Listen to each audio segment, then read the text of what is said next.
This is a great reminder to all Christians out there that we need to stand boldly, that we can't afford to sit aside on silent. God reminds us in John 15 verse 18 to 20. If the world hates you, just remember that it has hated me first. If you belong to the world, then the world would love you as its own.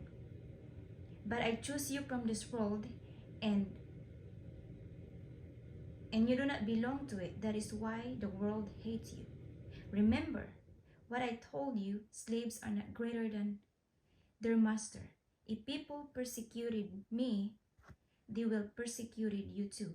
If they obey my teaching, they will obey yours too. It is very important as Christians, as follower of Christ, as believer of Jesus Christ, we need to stand in the truth no matter what the world says or reacts.